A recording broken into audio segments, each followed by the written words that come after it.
जय हिंद साथियों। आज की क्लास में हम बात करें भाई 5 दिसंबर 2022 को जो आपका शिफ्ट सेकंड का सॉल्यूशन करेंगे भाई। जो अब सीजीएल का एग्जाम होता प्री 2022 का, उसका हम सीजीएल का सॉल्यूशन करेंगे। तो पहला क्वेश्चन आप सभी के सामने है भाई कि एक संख्या है भाई, उसको 363 के द्वारा विभाजित किया जाता है तो शेषफल 17 बचता भाई।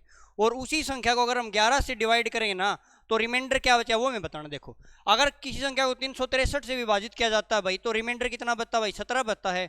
और उसी संख्या को अगर 11 से विभाजित करें शेषफल क्या बचेगा, क्योंकि जब इस संख्या को ना भाई 11 के द्वारा इस संख्या को विभाजित करें ना तो जो यहाँ पे जो संख्या है वो पूरी पूरी डिवाइड होगी।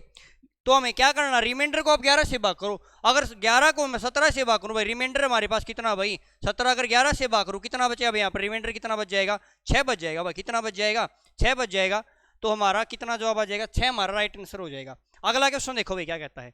अगला क्वेश्चन ये है भाई कि 5 अंकों वाली सबसे बड़ी संख्या कौन सी है जिसे 7, 9, 11 से विभाजित करने पर प्रत्येक स्थिति में 3 रिमाइंडर बचना चाहिए भाई। कि 5 अंकों के हमें बतानी सबसे बड़ी संख्या कौन सी है जिसे 7, 9 और 11 से विभाजित करने पर प्रत्येक स्थिति में 3 शेष बचता भाई। इसका मतलब क्या, वो संख्या 3 से भाग जानी चाहिए। मैं कहता हूँ अगर रिमाइंडर 3 बचता है ना भाई, सभी में से 3 घटा दो भाई। 3 घटाने के बाद वो संख्या 7 से, 9 से और 11 से पूरी पूरी विभाजित होनी चाहिए। तो अगर इस संख्या में से 3 घटाऊंगा मैं, कितना हो जाएगा, ये हो जाएगा जी 95, 837 हो जाएगा। क्लियर भाई। अगर इसमें से 3 घटाऊंगा मैं तो कितना हो जाएगा, ये हो जाएगा भाई 98, 682 हो जाएगा भाई। अगर इस संख्या में से 3 घटाऊंगा मैं, कितना हो जाएगा भाई, इसमें से अगर 3 घटा हमने तो ये हो जाएगा भाई 99, 792 हो जाएगा। ठीक है भाई। अब हमारे पास ये संख्या बची, अगर इसमें से मैं 3 घटाऊंगा कितना बच जाएगा भाई, ये आ जाएगा 96, 717 आ जाएगा। क्लियर भाई। अब हमारे पास ये संख्या बची भाई। अब हमें क्या करना वो देखो भाई, हमें बताना ये संख्या ना 7 से भाग जानी चाहिए, 9 से भाग जानी चाहिए, 11 से भाग जानी चाहिए। अब 9 से भाग करने का रूल होता है, अंकों का 9 से भाग जाना चाहिए। यहाँ पे अंकों का योग देखिए भाई, ये 9 से भाग जाएगा। अब 8 और 5 13 और 3 16 और 7 कितना या 23 हो, ये संख्या 9 से भाग नहीं जाएगी। उसी प्रकार ये चेक करिए, 9 से भाग जाएगी भाई। और आगे 8 और 14 और 2 कितना 16, 16 24, ये भी 9 से भाग नहीं जाएगी। अगला ऑप्शन चेक करें भाई, ये 9 से भाग जाएगा, ये 9 से भाग जाएगा। 7 और 2 ये भी 9 से भाग जाएगा और ये भी ऑप्शन 9 से भाग जाएगा। तो हमारा ऑप्शन नंबर डी है जो कि बिल्कुल राइट आंसर हो जाएगा, सही जवाब हो जाएगा। ये जो आपकी संख्या है ना भाई 7, 9 और 11 तीनों से विभाजित होगी। क्लियर है भाई। और रिमाइंडर कितना बचेगा भाई, रिमाइंडर 3 बचेगा। अगले क्वेश्चन पर चलते हैं भाई। अगला क्वेश्चन देखो भाई क्या कहता है। एक बेईमान दुकानदार है भाई, उत्पाद को क्रय मूल्य पर 11% के आने पर बेचता भाई। उत्पाद उसको 11% के आने पर बेचता है लेकिन वे 22% कम तोलता है। अब दुकानदार केस में क्या बताया था भाई आपको कि दुकानदार जितने सामान के हमसे रुपए लेगा वो उसका विक्रय मूल्य होगा और जितना सामान देगा उसका क्या हो जाएगा, क्रय मूल्य हो जाएगा। अब क्वेश्चन में कहता है क्रय मूल्य से 11% आने पर बेचता है भाई। इस बात का मतलब ये, अगर 100 रुपए की वस्तु उसने खरीदी भाई, ये कॉस्ट प्राइस हो जाएगा और ये सेलिंग प्राइस। अगर 100 रुपए की वस्तु खरीदी है और 11% आने में बेचा, कितने में बेचा भाई, 89 में बेच दिया। फिर कहता है लेकिन उसे 22% कम तोला है। इसका मतलब रुपए तो उसने 100 ग्राम के लिए भाई, कितने ग्राम के, अगर परसेंट के हिसाब से लें तो हमने कितने ग्राम के रुपए लीजिए 100 ग्राम के लिए, और दिया कितना भाई 72 ग्राम दिया। अब यहाँ से कैलकुलेशन करें तो यहाँ से रेशो में कट जाएगा, 100 से 100 कट जाएगा, यहाँ पे आ जाएगा भाई 72 आ जाएगा और ये आ जाएगा 89। अब वस्तु 72 रुपए की थी, 89 में बेचा। अब यहाँ से प्रॉफिट होगा भाई, और कितना प्रॉफिट हुआ भाई, 9 में से 2 जाएगा 7 आएगा भाई, 8 में से 1 जाएगा 7 का भाई, 17 का प्रॉफिट हुआ। किस पे हुआ भाई, 72 पे हुआ, और परसेंट के लिए गुणा में 100 आ जाएगा भाई। अब हम इसको सोल्व करेंगे भाई, किस पे कट रहा भाई, ये 4 से काटू में 4 कम 4 आएगा भाई, 3 बचेगा, 4 8 32 आ जाएगा भाई। इसको 4 से काटे भाई 25 पे कट जाएगा। क्लियर है भाई। अब यहाँ से गुणा करो भाई, 25 7 175 हो जाएगा भाई, असल लगी 17 भाई। 25 से कम 25 और 7 32 और 10 42 आ जाएगा। और किससे करेंगे, 18 से करेंगे तो 18 कम 18 दूनी 36 आ जाएगा भाई। हमने कहीं कैलकुलेशन में गलती कर दी भाई, ठीक है ना भाई। दोबारा चेक करते भाई, यहाँ पे आपका 17 नहीं बचेगा,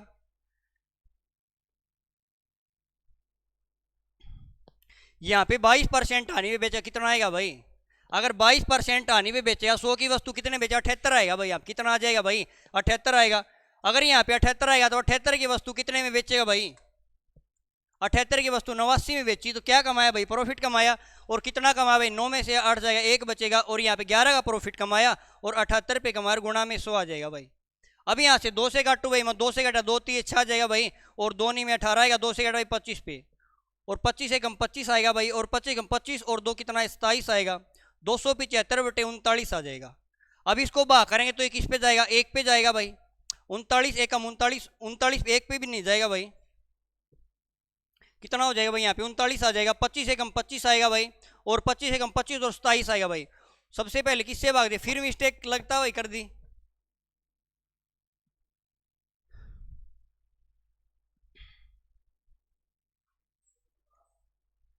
यहाँ पे गलती कर दी भाई हमने।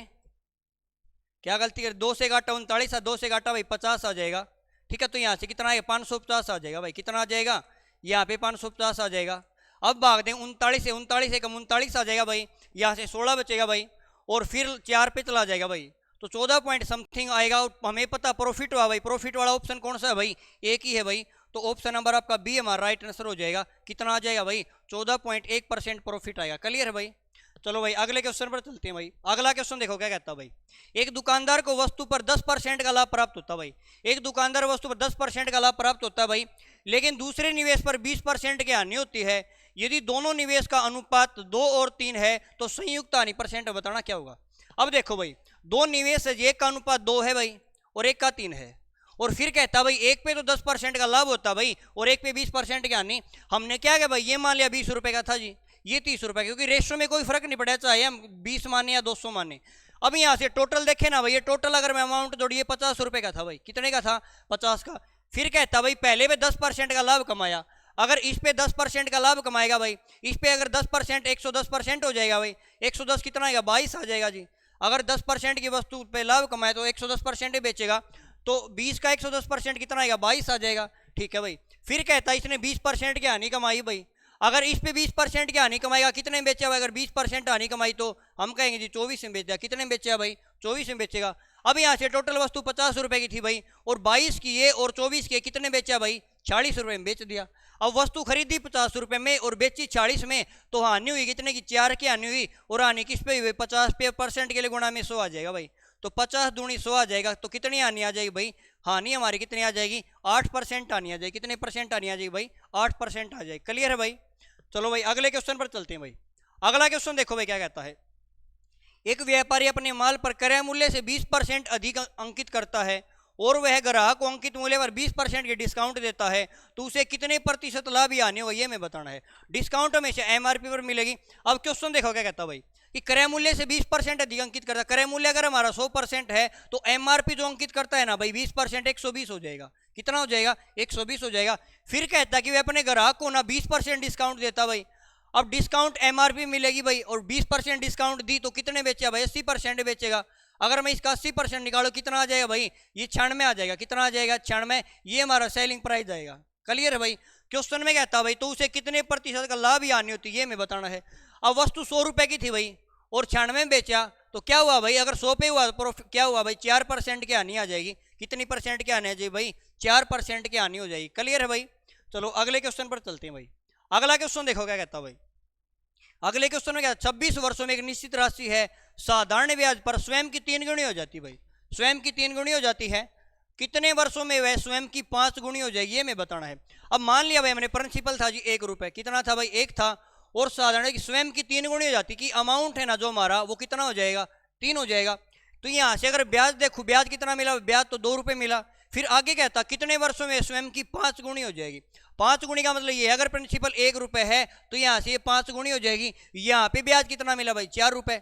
अब एक बात बताओ भाई, अगर यहाँ पे 2 रुपए ब्याज मिला भाई, कितना ब्याज मिला 2 रुपए ब्याज मिला, कितने साल में मिला भाई 26 साल में। अगर 2 रुपए ब्याज 26 साल में मिला, अगर सिंपल इंटरेस्ट तो 4 कितने साल में मिलेगा भाई 52 साल में मिलेगा। तो ऑप्शन नंबर बी आपका राइट आंसर हो जाएगा, सही जवाब हो जाएगा। क्लियर है भाई।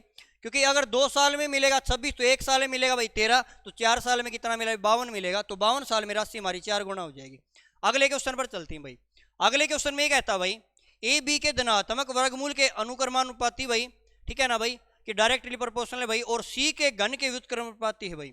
अगर बी का मान 27 दिया है, सी का मान 2 दिया है, और ए का मान दिया भाई 15 के बराबर है, ए बराबर 15, तो ए अगर 9 है, सी 2 होने पर बी का मान क्या हो ये मैं बताना है।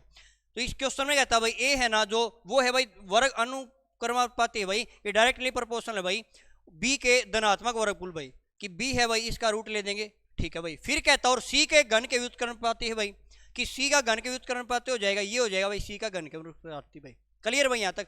अब एक बात बताओ, अगर हम रेसिप्रोकल हटाएंगे कांस्टेंट ले लेंगे, यहाँ पे कांस्टेंट हमने एक्स ले लिया, एक्स गुणा में रूट बी अपॉन में सी क्यूब हो जाएगा। क्लियर है भाई। अब क्वेश्चन में वैल्यू दी, वैल्यू पुट कर दिया। बी का मान 27 दिया है तो यहाँ पे वैल्यू पुट करो। ए का मान दिया जी 15 और बी का 27 और सी का 2, तो ए का यहाँ से मान 15 आ जाएगा जी, और एक्स हमने कांस्टेंट माना है और यहाँ पे रूट बी है भाई, तो 27 को लिखता हूँ भाई, 3 गुणा में 3 लिख देंगे, इतना लिख देंगे, 3 गुणा में 3 हो जाएगा। और नीचे सी की क्यूब है भाई, सी हमारे पास 2 है तो 2 की क्यूब कितना आएगा, 8 आ जाएगा भाई। क्लियर है। चलो भाई अब यहाँ से काटो भाई, 3 से कटेगा जी 5 पे कट जाएगा और 8 पंजे 40 आएगा, यह आ जाएगा 40 रूट 3 भाग में आ जाएगा। तो यहाँ से हमारे पास x का मान आ गया। अगर हमारे पास x का मान है, अब हमसे आगे क्या पूछा है, आगे ये पूछा है अगर हमारे पास a का मान 9 जाए, a का मान 9 जाए, c का मान 2 जाए, तो वहां पे b का मान क्या हुआ। अब फिर इसी क्वेश्चन में वैल्यू पुट करो भाई। अब a का मान क्वेश्चन ने क्या था जी, अगर 9 है, a का मान अगर 9 है, कांस्टेंट जो हमने x माना उसका मान 40 बटे रूट 3 है भाई, कितना है 40 बटे रूट 3 है। और हमें मान किसका निकालना भाई, हमें मान b का चाहिए, तो b का हमने मान लिया भाई रूट b है, और डिवाइड में कितना भाई, a का मान कितना भाई, a का मान तो 2 है, तो 2 की क्यूब कितना 8 आ जाएगा भाई। क्लियर है। यहाँ से काटू भाई मैं, तो 8 पंजे 40 आ जाएगा भाई, कितना आ जाएगा 8 पंजे 40 आएगा। ठीक है भाई। अब ये हो जाएगा 9 रूट 3 डिवाइड में 5 है भाई, और ये हो जाएगा रूट b। लेकिन हमें बी मान किसका निकालना, बी का मान निकालना है। अगर बी का मान निकालना क्या करेंगे भाई, दोनों साइड स्क्वायर कर दूंगा, अगर इस साइड भी स्क्वायर करूं मैं और इस साइड भी स्क्वायर कर दूं भाई, तो यहाँ से स्क्वायर से हमारा रूट कट जाएगा, हमारा बी का मान कितना आएगा भाई। अब इसका स्क्वायर करें, 9 का स्क्वायर क्या सीधी हो जाएगा 243, और 5 का स्क्वायर आ जाएगा 25, तो बी का मान कितना आएगा भाई 243 डिवाइड में 25 आ जाएगा। तो किस ऑप्शन में है भाई 243 डिवाइड में 25, ऑप्शन नंबर बी आपका राइट आंसर हो जाएगा, सही जवाब। क्लियर है भाई। चलो अगले क्वेश्चन पर चलते हैं भाई। अगला क्वेश्चन ये कहता है भाई 5 पुरुषों का औसत भार है ना, वो 3 किलोग्राम कम हो जाता है जब उसमें से 150 किलोग्राम का वजन आने वाले एक व्यक्ति की जगह दूसरा व्यक्ति रखा जाता है, तो नए व्यक्ति का भार क्या होगा। अब एक बात बताओ भाई कि 150 किलोग्राम वजन वाला एक व्यक्ति गया है, अगर उसकी जगह एक और व्यक्ति आ जाता भाई, अगर एवरेज है ना, अगर बढ़ेगा ना तो इसका मतलब ज्यादा किलो का आया है, अगर एवरेज कम होगा तो व्यक्ति है वो कम किलो का आया है। अब 150 ग्राम व्यक्ति का गया था भाई, 150 किलो का व्यक्ति गया था, और जाने से क्या हुआ भाई, जो 5 पुरुष है ना उनका भार 3 किलो कम हुआ है, इसका मतलब जो व्यक्ति गया कम किलो का गया है। तो यहाँ जो गया है वो ज्यादा किलो का गया है, लेकिन जो आया है वो कम किलो का आया है। तो यहाँ से 5 पुरुषों में कितना भार का फर्क, 5 ये 15 किलोग्राम कम हो गया। कितने ग्राम भाई, 15 किलोग्राम कम हो गया। तो जो नया व्यक्ति है उसका भार हम बता रहा हूँ 15 किलो कम है, तो हम इसमें से 15 घटा देंगे तो कितना आएगा 135 आएगा। जो नया व्यक्ति आया है ना भाई, तो उसका वजन कितना आएगा भाई 135 किलोग्राम आ जाएगा। कितना आ जाएगा 135 किलोग्राम। क्लियर है भाई। चलो अगले क्वेश्चन पर चलते हैं भाई। अगला क्वेश्चन देखो भाई क्या कहता है। अगले क्वेश्चन ये कहता है एक ठेकेदार ने 60 दिनों में काम पूरा करने का फैसला लिया और शुरुआत में 60 पुरुषों को 20 दिनों के अतिरिक्त 20 पुरुषों को नियुक्त किया और काम को समय के अनुसार पूरा किया। यदि उसके अतिरिक्त पुरुषों को नियोजित नहीं किया जाता कि उसने जो 20 व्यक्ति लगाए हैं अलग, अगर वह नहीं लगाता तो कार्य पूरा करने के लिए उसे कितने दिन अतिरिक्त दिनों की आवश्यकता होती, ये मैं बताना है। क्वेश्चन नहीं कहता भाई पहले 60 पुरुष है भाई, पहले उसने 60 पुरुष लगाए 60 मैन लगाए भाई और 80 दिनों का काम था। फिर कहता भाई कि 20 दिनों के बाद, अब 80 में से 20 दिन हो चुके, कि कहता कि 20 दिनों के बाद क्या हुआ भाई, 20 दिनों के बाद उसने 20 पुरुष और लगा लिए। अगर उसने 20 पुरुष और लगाए हैं तो 20 पुरुष और लगाए तो कितने हो जाएंगे भाई 80 पुरुष हो जाएंगे। फिर कहता है अगर ये व्यक्ति नहीं लगाता तो काम कितने स्वयं पूरा होगा। अगर यहाँ से मैं समझाऊं देखो भाई अच्छी प्रकार से, काम इसका ये था भाई, अगर यहाँ से काम स्टार्ट करता जो ये दिन लगते ना भाई, तो कितने दिन लगते भाई यहाँ पे 80 दिन का समय लगता। कितना दिन का समय लगता भाई 80 दिन का। लेकिन क्वेश्चन में कहता जी शुरुआती 60 दिन 20 दिनों के बाद, इसका मतलब ये जी 60 दिन है ना भाई, अगर यहाँ से 60 दिन सॉरी यहाँ पे 60 व्यक्तियों ने काम किया भाई, यहाँ पे 60 मैन ने काम किया, कितने दिन भाई 20 दिन।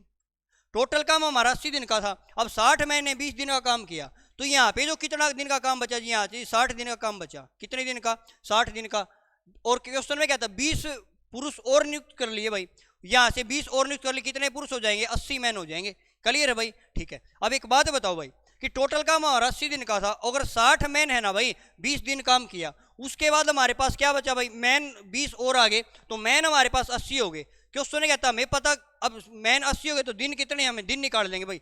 अगर मैं यहाँ पे कहूँ भाई 60 दिन का काम बचा भाई, यहाँ पे कितने दिन का काम बचा 60 दिन का। अब एक बात समझो भाई कि जो 80 मैन है ना भाई 60 दिन में जितना काम करेंगे, 80 मैन 60 अगर मैं ये कहूँ कि 80 मैन है ना 60 दिन में जितना भी काम करेंगे, अगर ये 20 पुरुष और नहीं लगाते भाई, तो हमारे अगर 20 पुरुष नहीं लगाते तो हमारे मैन कितने 60 ही रहते भाई। तो ये कितना दिन लेते भाई, अगर ये मैन 60 होते 60 दिन नहीं लेते भाई, ज़्यादा ही दिन लेते कुछ। तो हमने क्या किया भाई, अगर 80 में 60 दिन जितना भी काम करते, अगर मेन 60 ही होते तो कितने दिन एक्स्ट्रा लगते ये निकाल लेंगे। तो यहाँ से अगर 60 से 60 काट दूं मैं तो दिन कितने आएंगे भाई, दिन 80 हो जाएंगे। यहाँ पे दिन आए जी 80, कितने दिन आए 80, और 20 दिन ये हैं, तो टोटल दिन कितने हो जाएंगे जी, टोटल दिन 100 हो जाएंगे। कितने दिन हो जाएंगे 100, और काम करना था भाई 80 दिन में और 100 दिन लगते। तो अगर ये 20 व्यक्ति नहीं करते तो कितने दिन की डीलिंग हो जाती भाई, कितने लेट हो जाते, क्योंकि जो 20 लगे हैं ना भाई यही लेट हो जाएंगे। क्या हो जाएंगे, यही लेट हो जाएंगे। तो 20 दिन है ना वो एक्स्ट्रा लगेंगे। क्लियर है भाई। अगले क्वेश्चन पर चले। चलो भाई अगला क्वेश्चन देखो क्या कहता है। शांत जल में नाव की चाल दी है भाई 5/6/3 किलोमीटर प्रति घंटा। यह पाया गया कि नाव को धारा की विपरीत दिशा में एक निश्चित दूरी तय करने में लगने वाला समय धारा की दिशा में वही दूरी तय करने वाले समय का 3 गुना है। तो नदी की चाल में बतानी क्या होगी। क्वेश्चन में ये कहता भाई कि तो आपके पास दिशा में चाल होती भाई और एक भाई विपरीत में चाल, ठीक है। अब क्वेश्चन में टाइम का रेशियो दिया भाई, टाइम का रेशियो क्या दिया है कि दिशा में अगर 1 यूनिट समय लगता है ना भाई तो विपरीत में 3 लगता है जी, क्योंकि विपरीत में ज्यादा लगेगा, ठीक है भाई। अब हमें पता भाई टाइम का रेशियो अगर 1:3 है तो स्पीड का रेशियो क्या आएगा भाई 3:1 हो जाएगा। स्पीड का रेशियो कितना आएगा 3:1। अगर हमारे पास दिशा में चाल है विपरीत में चाल है, अगर हमें नाव की चाल निकालनी है, अगर हमें नाव की चाल निकालनी है या हमें किसकी चाल निकालनी है भाई, धारा की चाल निकालनी है। अगर हमें दिशा में चाल है और विपरीत में चाल, अगर हमें नाव की चाल निकालनी है तो धारा की चाल निकालनी, क्या करेंगे भाई दोनों जोड़ के 2 से भाग देंगे तो 3 और 1 4 हो जाएगा, 4/2 आ जाएगा। हमने मान लिया 2 किलोमीटर प्रति घंटा है कि क्या मान लिया भाई हमने कि 2 यूनिट है भाई चाल भाई इसकी, ठीक है। अगर धारा की चाल निकाले दोनों को हटा के 2 से भाग, अब 3 में से 1 जाए 2, 2/2 कितना आएगा भाई 1 आएगा। हमने यहाँ से चाल निकाली 2 यूनिट, यहाँ से निकाली 1 यूनिट। लेकिन क्वेश्चन में किसकी चाल दी भाई, किसकी चाल दी है, नाव की चाल दी है और पूछा क्या धारा की चाल। अब नाव की चाल है 5 × 15 और 1 16/3 है भाई, कितनी है 16/3 किलोमीटर प्रति घंटा है। और हमारे हिसाब से 2 है, इसका अगर 2 यूनिट का मान जी 16/3 है तो 1 यूनिट का मान कितना आएगा, 1 यूनिट का मान तो जी 8/3 आएगा। 1 यूनिट का मान कितना आया 8/3। हमें निकालना धारा की चाल क्या होगी। अब धारा की यहाँ पे 1 यूनिट है और 1 यूनिट का मान कितना 8/3 आया, तो धारा की चाल कितनी आएगी 8/3 किलोमीटर प्रति घंटा आएगी। लेकिन चाल पूछे मीटर पर सेकंड में क्या होगी, और मीटर पर सेकंड में किससे गुणा करते हैं भाई 5/18 से गुणा करते हैं। तो यहाँ से काटो भाई 2 से घटेगा 9 पे, 2 से घटेगा भाई 4 पे, तो 4 पंजे 20 बटे कितना आएगा भाई 27 आ जाएगा। 20/27 मीटर पर सेकंड आपकी क्या आ जाएगी भाई नाव की चाल आ जाएगी। क्लियर है भाई, सॉरी धारा की चाल आ जाएगी। अगले क्वेश्चन पर चलते हैं भाई। ये आपका टेलीग्राम चैनल है भाई, ये आपका टेलीग्राम चैनल है बिंटू सर मैं टेलीग्राम चैनल भाई। जितने भी हमने सॉल्यूशन करवाए हैं भाई तो इसके अंदर आपको पीडीएफ मिल जाएगी, सॉल्यूशन की पीडीएफ मिल जाएगी। क्लियर है भाई। चलो अगले क्वेश्चन पर चलते हैं भाई। अगला क्वेश्चन देखो भाई क्या कहता है। a - b 2 के बराबर है, a³ - b³ 80 के बराबर है। What will be the value of ab। ab का मान हमें बताना क्या होगा। अब यहाँ से वैल्यू देखे तो वैल्यू हम नहीं पुट कर सकते भाई, ठीक है ना, क्योंकि अगर ab का मान अगर 12 है भाई और ये देखे किन दो संख्या गुणा, ये हो जाएगा 6 और 2 की गुणा हो जाएगा भाई। तो यहाँ से वैल्यू से तो नहीं होगा, तो फॉर्मूला क्या होता है भाई, एक फॉर्मूला होता है भाई किसका कि a³ - b³, a³ - b³ का फॉर्मूला होता है भाई a - kb, a - kb और a - b का स्क्वायर, a - b का स्क्वायर और प्लस में ab हो जाएगा भाई, ठीक है ना। a³ - b³ का फॉर्मूला होता है a - b इंटू में a - b का स्क्वायर प्लस के ab। तो इसमें वैल्यू पुट करो भाई a³ b³ का मान तो 80 है, a - b कितना भाई 2 है, इंटू में इसका स्क्वायर कितना भाई 2 का स्क्वायर 4 हो जाएगा और प्लस में ए बी आ जाएगा, ठीक है भाई। 2 से काटो 40 पे कट जाएगा और 40 में से ये आपका गुणा में है भाई यहाँ पे, तो यहाँ पे हो जाएगा भाई 4 गुणा में 4 प्लस ए बी हो जाएगा भाई। 4 से घटेगा भाई 10 पे कट जाएगा। ए बी का मान कितना है भाई, सॉरी घटाएंगे यहाँ पे भाई, हमने कोई थोड़ी मिस्टेक कर दी। हमें वैल्यू पुट करनी है भाई, किसकी पुट करनी है कि a³ - b³ आपका 80 है भाई, हमने 80 पुट कर दिया, ठीक है भाई। अब a - b कितना दिया भाई 2 दिया है, a - b 2 हो जाएगा और a - b का क्यूब भाई आपका और प्लस में ए बी हो जाएगा भाई, प्लस में सॉरी 3 ए बी है भाई, यहाँ पे फॉर्मूले में मिस्टेक कर दिया हमने। कितना ए बी है भाई 3 ए बी, a³ - b³ का फॉर्मूला a - b का स्क्वायर प्लस के 3 ए बी हो जाएगा। तो यहाँ पे वैल्यू पुट करूँ भाई मैं, तो a - b का स्क्वायर 4 हो जाएगा और प्लस में कितना आएगा भाई 3 ए बी आ जाएगा। तो यहाँ से काटो भाई 2 से घटेगा जी 40 पे कट जाएगा और 4 जब इस साइड घटेगा यहाँ पे बचेगा 36 बचेगा और इस साइड बचेगा 3 ए बी। अगर 3 से काटो भाई 3 से घटेगा जी 12 पे कट जाएगा, तो हमारे पास ए बी का मान कितना आएगा भाई, ए बी का मान 12 आ जाएगा। तो ऑप्शन नंबर आपका पहला राइट आंसर हो जाएगा। हमने फॉर्मूला लगा भाई a³ - b³ का फॉर्मूला होता है a - b और a - b का स्क्वायर प्लस के 3 ए बी। अगर यहाँ पे प्लस आ जाए तो हम यहाँ पे प्लस ले लेंगे, यहाँ पे प्लस लेंगे, यहाँ पे माइनस ले लेंगे। क्लियर है भाई। चलो अगले क्वेश्चन पर चलते हैं भाई। अगला क्वेश्चन ये कहता है भाई कि 1/x² प्लस a² और x² माइनस a², और हमें इसकी वैल्यू बतानी, x का मान क्या होगा। अगर हमें x का मान बताना तो यहाँ पे क्रॉस मल्टीप्लाई करवा दूं मैं, तो ये आ जाएगा जी 1 बराबर है। अब यहाँ पे देखो, ये देखे तो a² प्लस b² है और a² माइनस b² भाई। तो यहाँ पे अगर फॉर्मूला लगाऊं a² माइनस b² किसके बराबर होता भाई, सॉरी अगर यहाँ पे फॉर्मूला लगाऊं कि a² b² बराबर होता जी a प्लस के बी और a माइनस के बी। अब जब यहाँ पे क्रॉस मल्टीप्लाई कराऊंगा, यहाँ पे आ जाएगा भाई x² माइनस का a² आ जाएगा, और इस साइड आएगा x² प्लस का a² आ जाएगा। ठीक है भाई। अब ये देखें, ये फॉर्मूला देखो भाई, a plus B a minus B है, यहाँ पे देखो a प्लस बी है जी a माइनस बी है, तो ये बराबर हो जाए a² माइनस b²। तो यहाँ पे a² करेंगे तो x की पावर 4 आ जाएगी जी, और माइनस के कितना आएगा भाई, यहाँ पे माइनस का आ जाएगा आपका a की पावर 4 आ जाएगी। कितने आ जाएगी, a की पावर 4 आ जाएगी, और किसके बराबर है, 1 के बराबर है। अब हमें मान सिर्फ चाहिए x का। अगर हमें x का मान चाहिए, क्या करेंगे भाई, a² को इस साइड ले आएंगे a की पावर 4 को, ये हो जाएगा 1 प्लस में a की पावर 4 हो जाएगा, और इस साइड कितना भाई x की पावर 4 है। अगर पावर 4 दूसरी साइड भेजूँ तो कितना आ जाएगा भाई, यहाँ पे अगर x का मान चाहिए, ये हो जाएगा 1 प्लस में a की पावर 4, और इसकी पावर कितना आएगा भाई 1/4 आएगा। तो x का मान कितना आएगा 1 प्लस a की पावर 4। किस ऑप्शन में भाई, ऑप्शन में मिस्टेक लग रही है भाई आपकी, ये आपका कंप्लीट नहीं है भाई, a की पावर 4 प्लस के 1, और इसकी पावर कितना आएगा 1/4 हो जाएगा। ऑप्शन नंबर बी आपका सही हो जाएगा। आपके ऑप्शन में मिस्टेक, क्योंकि हमने कुछ पॉइंट गलती तो की नहीं भाई, x की पावर 4 इस साइड ले प्लस का हो जाएगा 1 भाई, जब पावर 4 जाए तो 1/4 हो जाएगा। क्लियर है ना भाई, ठीक है ना। तो आपका ऑप्शन नंबर बी बिल्कुल सही हो जाएगा भाई। यहाँ पे आपकी टाइपिंग मिस्टेक है तो ऐड कर लेना भाई इसको, कि a की पावर 4 प्लस में a की पावर 4 है भाई आपकी, यहाँ पे लिख देता हूँ भाई मैं, कि आपकी ये भाई यहाँ पे a की पावर 4 प्लस में 1, और इसकी पावर कितनी भाई 1/4 हो जाएगा। क्लियर है भाई। चलो अगले क्वेश्चन पर चलते हैं भाई। अगला क्वेश्चन देखो भाई क्या कहता है। अगले क्वेश्चन ने आपको स्टेटमेंट दी भाई। क्वेश्चन ने कहता है जी कि कौन सा कथन सही है। एक आपको ये स्टेटमेंट दी और एक दी है। अब पहली स्टेटमेंट देखो क्या कहता है भाई, इसमें कहता है द वैल्यू ऑफ 100 का स्क्वायर माइनस 99 का स्क्वायर प्लस 98 का स्क्वायर माइनस 97 का स्क्वायर 96 का स्क्वायर माइनस 95 का स्क्वायर, और इसी प्रकार टर्म हमारे पास 22 का स्क्वायर माइनस 21 का स्क्वायर। पूछा है क्या इनका जोड़ सम है वो कितना आएगा, 4850 आएगा।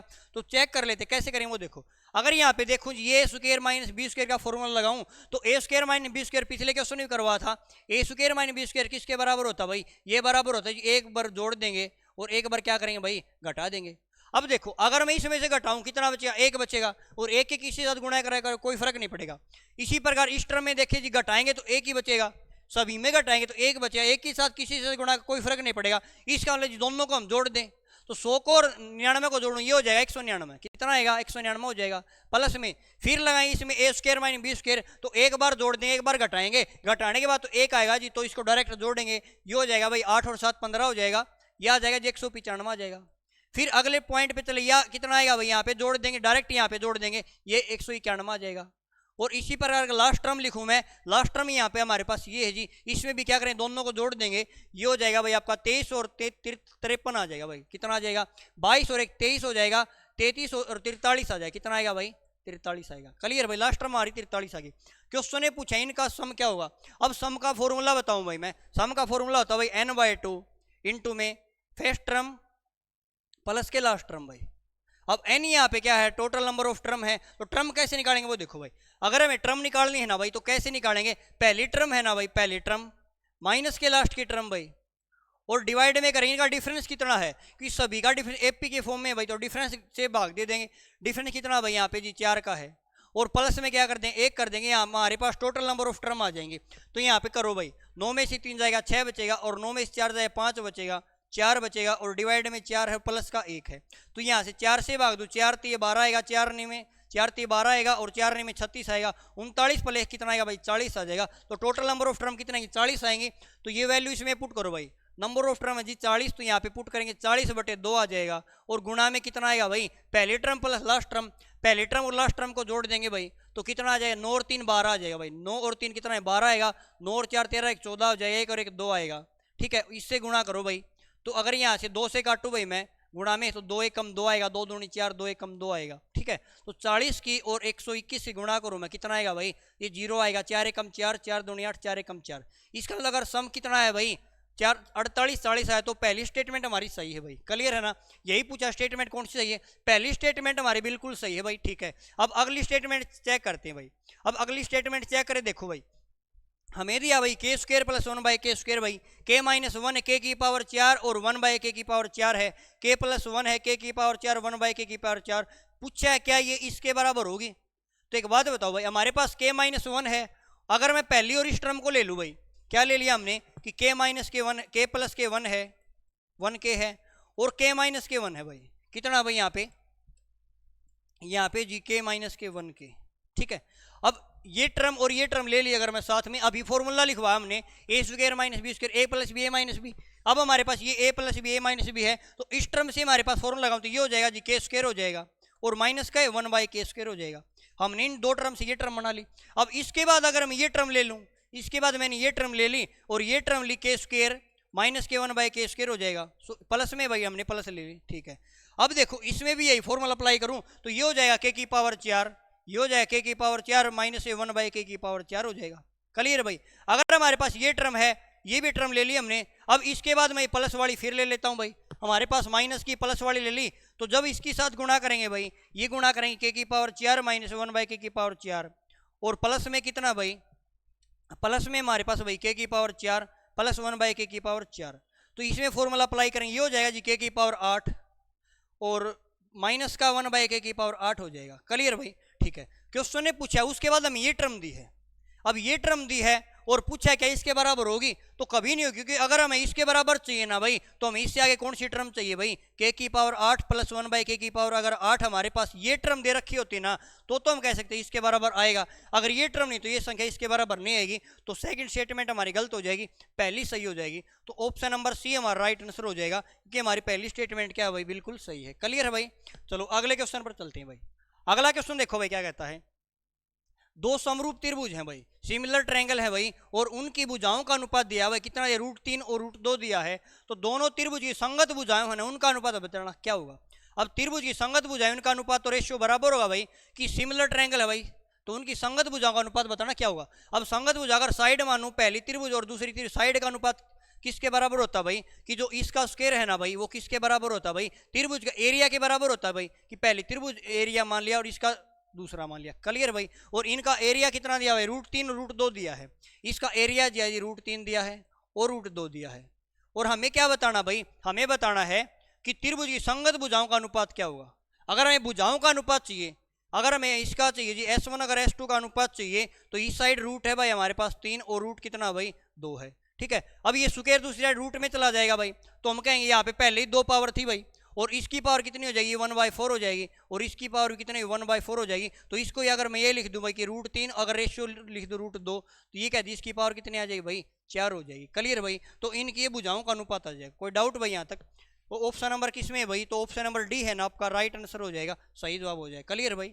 चलो अगले क्वेश्चन पर चलते हैं भाई।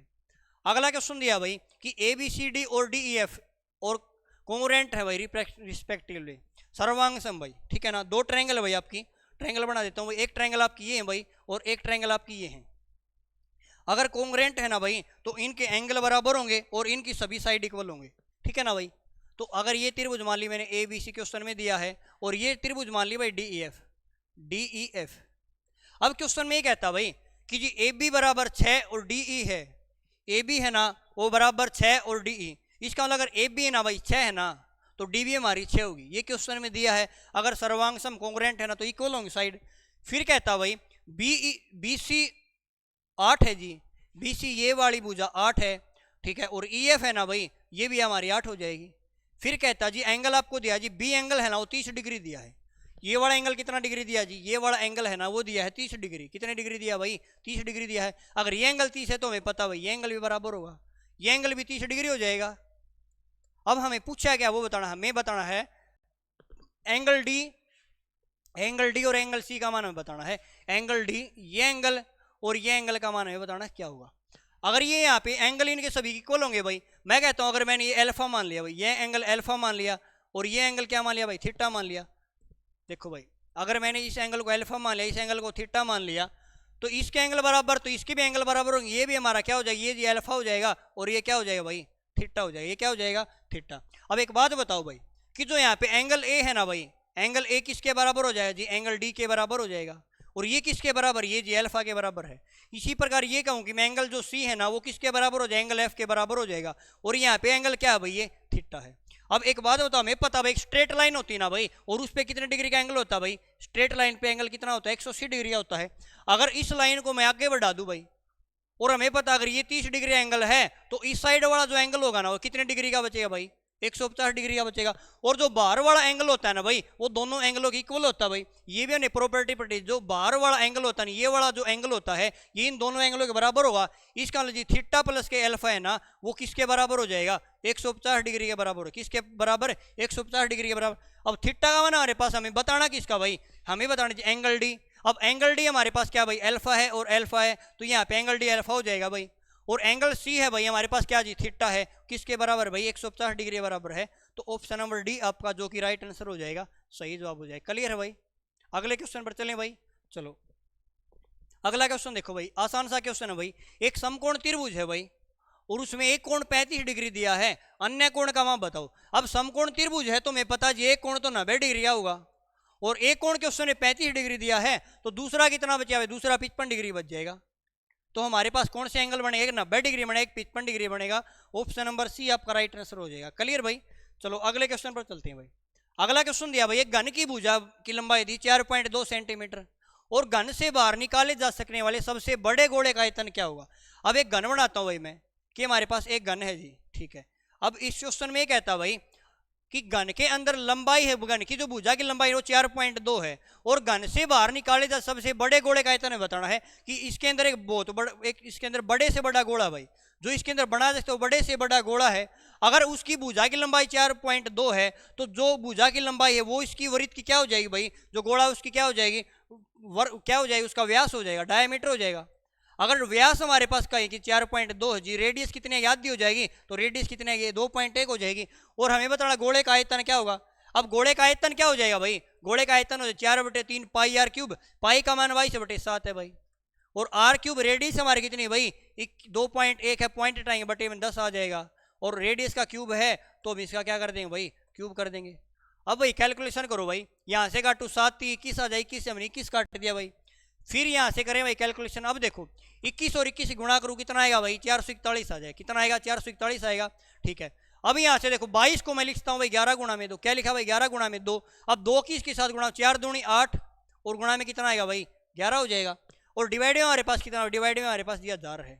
अब कल गुणा करो भाई, 8 एकम 8 आ जाएगा, 8 एकम 8 आएगा, 8 चौके 32 और 1 33 आएगा भाई, और 8 चौके 32 और 3 कितना आएगा 35 आ जाएगा जी। और इसकी गुणा हमने किससे करनी, 11 से करनी है, और फिर क्या करना भाई 1000 से भाग देना है। अब 11 से गुणा करें भाई, ये हो जाएगा जी 11 8 88 आ जाएगा, और 11 33 और 8 कितना आएगा भाई 41 आएगा, और 11 पंजे 55, 55 और 4 कितना आएगा भाई 59 आ जाएगा भाई, और 11 33 और 5 कितना आएगा 38 आएगा, और डिवाइड में कितना भाई, डिवाइड में हमारे पास 1000 है, और 1000 है तो यहाँ पे कहाँ पे दशमलव लगा देंगे भाई, 3 अंकों के बाद, तो यहाँ पे दशमलव आ जाएगी 38.918 भाई। किस ऑप्शन में भाई, तो ऑप्शन नंबर डी है आपका जो कि राइट आंसर हो जाएगा, सही जवाब। क्योंकि पॉइंट के बाद हमारे 3 अंक आने चाहिए, क्वेश्चन में यहाँ पे 2 अंक दिए हैं, तो इसका ऑप्शन हमारा अप्रोक्सीमेटली। क्लियर भाई, तो ऑप्शन नंबर सी आपका राइट आंसर हो जाएगा। अगला क्वेश्चन देखो भाई, अगला क्वेश्चन दिया भाई, एक घन है, उसका कुल पृष्ठीय क्षेत्रफल दिया 1536 सेंटीमीटर स्क्वायर है, तो इसका आयतन हमें बताना क्या होगा। अब जो पृष्ठीय क्षेत्र और टोटल सरफेस एरिया होता है भाई घन का, वो होता है जी 6 स्क्वायर, और 6 स्क्वायर का मान क्वेश्चन ने दिया 1536 दिया है। तो यहाँ से अगर मैं ए स्क्वायर का मान निकालूं, 6 से काटे भाई, ये 6 से काटे 6 दूनी 12 आ जाएगा, 6 पंजे 30 आएगा, 6 6 36 आएगा, तो ए स्क्वायर का मान 256 है, तो यहाँ पे घन की भुजा कितने की 16 आ जाएगी। अगर घन की भुजा 16 आ जाएगी, हमसे पूछा आयतन क्या होगा। अब घन का आयतन क्या होता है, ए क्यूब होता है भाई, घन का आयतन जी ए क्यूब होता है, तो यहाँ पे 16 का क्यूब कर दें, कितना आएगा भाई 4096 आ जाएगा, 16 का क्यूब कितना आएगा भाई 4096 आ जाएगा। तो ऑप्शन नंबर सी है जो कि आपका राइट आंसर हो जाएगा, सही जवाब हो जाएगा। क्लियर है भाई। चलो अगले क्वेश्चन पर चलते हैं भाई। अगला क्वेश्चन देखो भाई क्या दिया, क्वेश्चन दिया भाई कोस स्क्वायर 35 डिग्री है, और फिर दिया है कोस 55 डिग्री और साइन 30 डिग्री और टेन 34 डिग्री डिवाइड में कोट 56 डिग्री का मान क्या होगा। अब देखो भाई हमें पता भाई, क्या पता जी, अगर मैं कोट 55 को चेंज कर लूँ भाई, कोट 55 को मैं कैसे चेंज करे भाई, सॉरी कोस है हमारे पास, कोस हमें पता है भाई, क्या पता देखो, साइन कोस में चेंज होता भाई हमारा, साइन है वो किस में चेंज हो जाएगा, कोस में होता भाई, टेन है वो कोट में चेंज होता भाई, और कोसिकेंट किस में चेंज हो जाएगा, सिकेंट में चेंज हो जाएगा।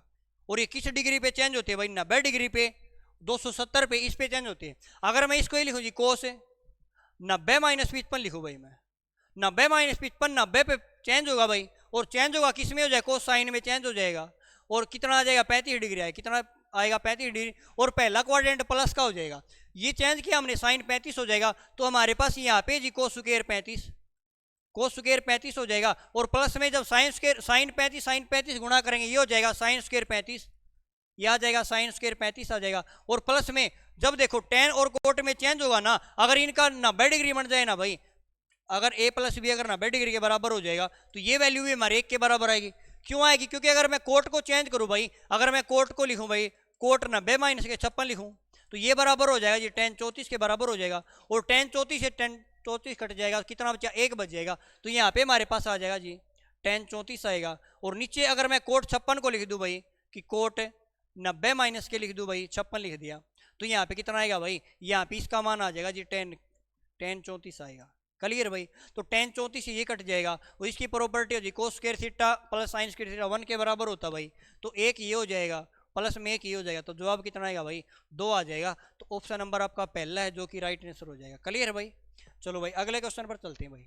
अगला क्वेश्चन देखो भाई क्या दिया है, 1 plus cos theta 1 minus cos theta plus में 1 minus cos theta plus 1 by cos theta मान क्या होगा। अब देखो अगर मैं सबसे पहले इसको सोल्व करता हूँ भाई, इसको सोल्व करेंगे, क्या दिया भाई 1 प्लस के कोस थीटा, और डिवाइड में दिया भाई 1 माइनस के कोस थीटा। अगर ये इस टर्म में तो रैशनलाइजेशन करें, हम रैशनलाइज कैसे करते हैं, निशान चेंज कर दें भाई, अगर निशान चेंज करें ये हो जाएगा जी 1 प्लस के कोस थीटा हो जाएगा, और नीचे क्या हो जाएगा भाई 1 प्लस के कोस थीटा। ठीक है भाई, इसी प्रकार प्लस में इस टर्म का रैशनलाइजेशन करें भाई, तो इसका रैशनलाइजेशन करें ये हो जाएगा भाई, यहाँ से ये हो जाएगा 1 माइनस के कोस थीटा हो जाएगा, और डिवाइड में बनेगा यहाँ पे 1 प्लस के कोस थीटा हो जाएगा, और गुणा में कर दें या निशान चेंज करें 1 माइनस के कोस थीटा, और यहाँ पे 1 माइनस के कोस थीटा। तो यहाँ पे ऊपर देखें ना भाई 1 प्लस कोस है 1 प्लस कोस है, तो 1 प्लस कोस का स्क्वायर हो जाएगा, ये हो जाएगी 1 प्लस के कोस का स्क्वायर हो जाएगा। नीचे देखें ना भाई, नीचे जी 1 माइनस कोस 1 प्लस के कोस, तो फॉर्मूला लगा देंगे भाई a square minus B square, तो 1 माइनस कोस स्क्वायर क्या हो जाएगा भाई 1 माइनस के कोस स्क्वायर हो जाएगा जी, साइन स्क्वायर लिख सकते हैं इसको भाई, और इसके ऊपर रूट है, रूट लिख दिया भाई हमने प्लस में। इसी प्रकार यहाँ पे देखो भाई 1 माइनस कोस 1 माइनस कोस है, तो ये हो जाएगा जी 1 माइनस कोस स्क्वायर थीटा हो जाएगा। नीचे 1 प्लस कोस 1 माइनस कोस हो जाएगा, ये भी हो जाएगा भाई 1 माइनस के साइन स्क्वायर 1 माइनस के कोस स्क्वायर थीटा, ये साइन स्क्वायर थीटा ये हो जाएगा, ये भी साइन स्क्वायर थीटा हो जाएगा, और इसके ऊपर रूट है, रूट है। अब देखो भाई, और स्क्वायर से हमने क्या किया भाई रूट काट दिया, इस पे टर्म पे अकेली स्क्वायर नहीं है भाई, ये जो ये वाला 2 है ना भाई पूरी टर्म पे है होल स्क्वायर है आपका भाई, ये इस पे होल स्क्वायर है जी, और ये वाला भी क्या है भाई आपका होल स्क्वायर है। ठीक है ना, इसके ऊपर क्योंकि पूरे पे होल स्क्वायर, क्योंकि इसकी गुणा करें तो होल स्क्वायर हो जाएगा। अब यहाँ से देखो इस स्क्वायर से मैं रूट काट दिया, इस वाले से भी ये काट दिया, तो हमारे पास ऊपर बचेगा 1 में कोस थीटा बचेगा, नीचे बचेगा जी साइन थीटा। इसी प्रकार जब यहाँ पे काटो इस स्क्वायर से रूट कट जाएगा, इससे ये रूट कट जाएगा, तो यहाँ पे बचेगा जी 1 माइनस के कोस थीटा हो जाएगा, और डिवाइड में कितना आएगा भाई साइन थीटा। अब क्वेश्चन में देखो अगर यहाँ पे बेस सेम डायरेक्ट जोड़ देंगे, अगर बेस सेम है तो जोड़ेंगे तो ये साइन थीटा आ जाएगा जी, और यहाँ पे जोड़ेंगे ये प्लस का ये माइनस का कट जाएगा, ऊपर कितना बचा भाई 2 बचा। अब 2 बटे साइन क्या होगा भाई, अगर इसको लिए 2 बटे 1 बाई साइन क्या तो कोसिकेंट हो जाएगा, तो 2 कोसिकेंट हो जाएगा भाई, क्या हो जाएगा 2 इंटू कोसिकेंट थीटा आ जाएगा, तो 2 कोसिकेंट थीटा आपका जो राइट आंसर हो जाएगा, जो कि ऑप्शन नंबर सी में दिया। क्लियर है भाई। चलो अगले क्वेश्चन पर चलते हैं भाई। अगला क्वेश्चन देखो भाई क्या दिया है, ये दिया भाई कोस एक्स और cosecant x minus sine x sec x का मान क्या होगा। तो देखो भाई यहाँ से अगर क्वेश्चन करूँ भाई मैं, ये कोस एक्स दिया भाई आपको, क्या दिया भाई ये कोस एक्स दिया है। ठीक है, और कोसिकेंट एक्स है भाई, कोसिकेंट को अगर क्या लिखता हूँ 1 बाई साइन लिखता हूँ भाई, तो अगर मैं इसको लिख दी साइन एक्स लिख दूँ, कितना लिख दिया भाई साइन एक्स लिख दिया। ठीक है, फिर हो जाएगा भाई माइनस हो जाएगा, माइनस हो जाएगा साइन एक्स है भाई हमारे पास क्या जी साइन एक्स है। ठीक है, अब देखो हमारे पास जी सिकेंट एक्स को लिए 1 बाई कोस लिख दे, क्या लिख दे भाई 1 बाई कोस लिख दे, ये हो जाएगा जी कोस एक्स हो जाएगा। फिर क्या करो भाई यहाँ इनका एलसीएम ले लूँ भाई मैं, ये हो जाएगा जी साइन एक्स हो जाएगा, कितना आएगा साइन एक्स आ जाएगा, और कितना आएगा भाई कोस एक्स आ जाएगा। एक बात तो यहाँ से इस संख्या से ये कटेगी, अगर इनका एलसीएम कितना भाई साइन एक्स कोस एक्स आया है तो इसको इससे भाग दें, कोस एक्स बचेगा तो ये हो जाएगा जी कोस स्क्वायर एक्स हो जाएगा। माइनस में अब कोस से कोस कट जाएगा, यहाँ पे बचा साइन स्क्वायर एक्स बचा, कितना बचा भाई साइन स्क्वायर एक्स। ठीक है भाई, तो हमारे पास यहाँ पे टर्म बची भाई, क्या बचा कोस स्क्वायर एक्स बचा और माइनस के साइन स्क्वायर एक्स बचा, और नीचे बचा भाई sine cos x, sine x और कोस एक्स। ठीक है भाई, अब ऑप्शन देखो भाई किस प्रकार देखे। एक बात बताओ भाई क्या करें, अगर यहाँ पे मैं दोनों साइड 2 से गुणा करवा दूँ 2 से भाग करवा दूँ तो कोई फर्क पड़ेगा भाई? यहाँ पे देखो 2 से गुणा करवा दे 2 से भाग करवा, कोई फर्क नहीं पड़ा। लेकिन हमें पता भाई कोस square x minus sine square किसके बराबर होता भाई? ये होता जी 2 कोस एक्स के बराबर होता। किसके बराबर होता भाई? 2 कोस एक्स के बराबर होता भाई। कि अंदर वाला जो फॉर्मूला होता है हमारा कोस square x minus sine square बराबर है कोस एक्स के बराबर। किसके बराबर भाई? कोस एक्स के बराबर। नीचे वाला देखो 2 साइन एक्स कोस एक्स के बराबर हो जाएगी जी, 2 साइन एक्स कोस एक्स के बराबर हो जाएगा। ये हो जाएगा जी 2 साइन एक्स के बराबर हो जाएगा। किसके बराबर हो जाएगा भाई? ये 2 साइन एक्स के बराबर हो जाएगा, 2 साइन 2x के बराबर हो जाएगा भाई। किसके बराबर हो जाएगी? 2 साइन एक्स के बराबर हो जाएगा। अब हमें पता कोस बटे साइन क्या हो जाएगा भाई? सॉरी ये साइन एक्स के बराबर हो जाएगा भाई। किसके बराबर हो जाएगा? ये साइन एक्स के बराबर। कि 2 साइन एक्स कोस एक्स बराबर तो ये साइन एक्स के बराबर। अब कोस बटे साइन कोट हो जाएगा तो ये लिख दूं भाई मैं 2 कोट एक्स हो जाएगा। कितना हो जाएगा भाई? 2 कोट एक्स हो जाएगा। तो ऑप्शन दिया क्या भाई आपको? 2 कोस, कोई गलती कर दिया भाई हमने? साइन एक्स कोस एक्स भाई आपका। ठीक है भाई,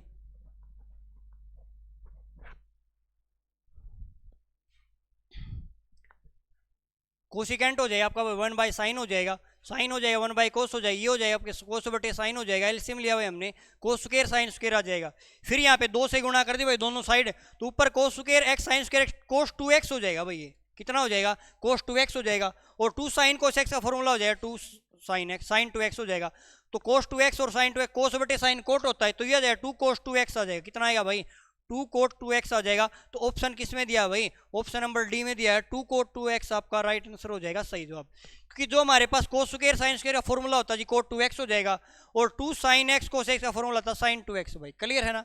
चलो अगले क्वेश्चन पर चलते हैं भाई। अगला क्वेश्चन क्या दिया वो देखो, कि आपको एक चार्ट दिया भाई, इसमें दिया गया नीचे दिया गया वृत्त है 7 विभिन्न कंपनी बिक्री को दर्शाता है। इन 7 कंपनियों में बिक्री हुई 2160 रुपए की भाई। एक विशिष्ट कंपनी की बिक्री को इन 7 कंपनी कुल बिक्री के संदर्भ डिग्री के रूप में दर्शाया गया है भाई। ठीक है, क्वेश्चन ये देखो भाई, क्वेश्चन ये कहता है कि पी आर और 5 नहीं भाई आपका एस हो जाएगा।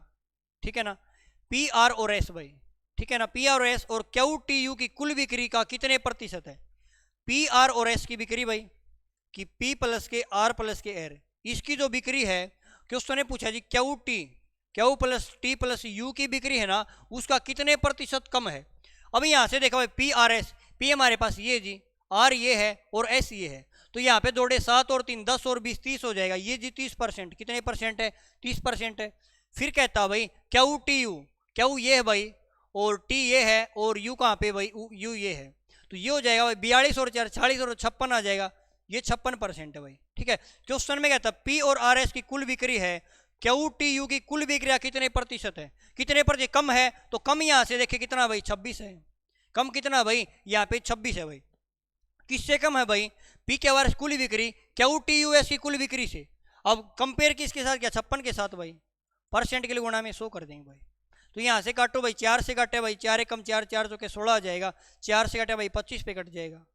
ठीक है भाई, 2 से काटे 7 पे कटे, 2 से कटे भाई 13 पे, 13 गुणा है 25 डिवाइड में 7 है भाई, गुणा करो भाई यहाँ से 25 तो ये 75 आएगा भाई। 25 है कम 25 और 7 कितना है? 32 आ जाएगा भाई। डिवाइड में कितना भाई? 7 है, तो यहाँ से 7 से काटो भाई 7 चौके 28 आएगा भाई। एक ही ऑप्शन 4 से रिलेटेड है भाई, तो 46.53% हमारा क्या आ जाएगा भाई? राइट आंसर हो जाएगा 46.53% भाई। क्लियर है भाई? कोई डाउट भाई? आगे चलें, चलो भाई अगले क्वेश्चन पर चलते हैं। अगला क्वेश्चन ये दिखा भाई, निम्नलिखित तालिका मुंबई राजस्थान उत्तर प्रदेश उत्तराखंड स्टॉक एक्सचेंज है भाई, उसका क्रय विक्रय मूल्य है भाई, उनको दर्शाता है।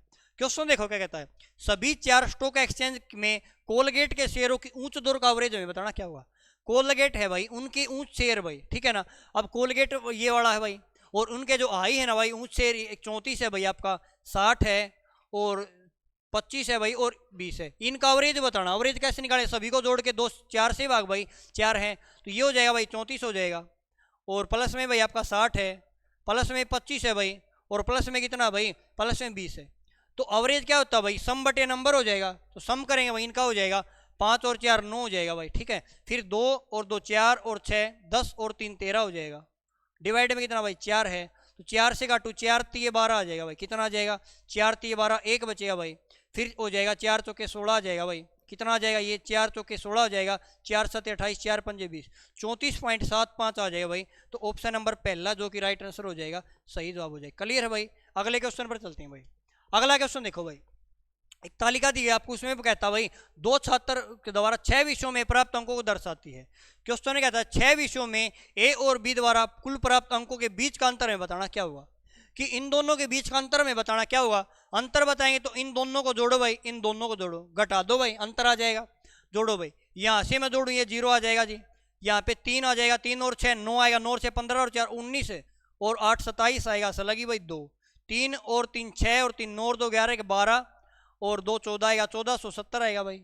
अब इनका जोड़ करूँ भाई मैं, तो ये आ जाएगा भाई 0 आ जाएगा, ठीक है भाई। फिर आएगा 2 और 7 9 एक 10 और 9 19 और 2 कितना आएगा भाई 19 और 2 21 आएगा, 21 और 9 30 हो जाएगा भाई, ऐसा लगी 3 3 और 1 4 और 2 6 2 8 और 3 11 और 4 15 आएगा भाई, 1500 आ जाएगा। इन दोनों का अंतर कितना आएगा भाई 30 आएगा।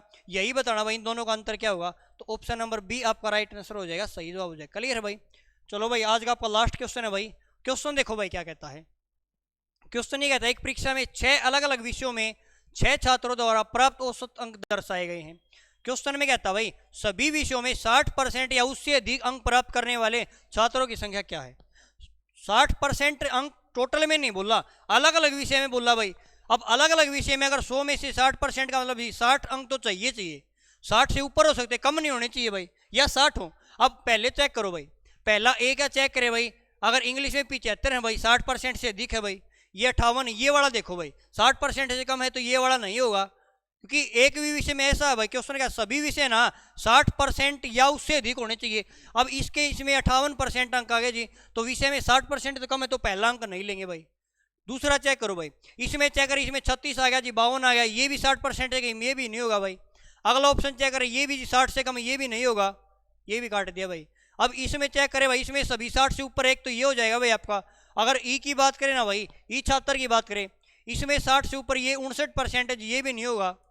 ऑप्शन एफ देखो भाई 74 68 75, इसमें भी 60% से अधिक है। क्वेश्चन ने पूछा है सभी विषयों में 60% या उससे अधिक अंक प्राप्त करने वाले छात्रों की संख्या कितनी है।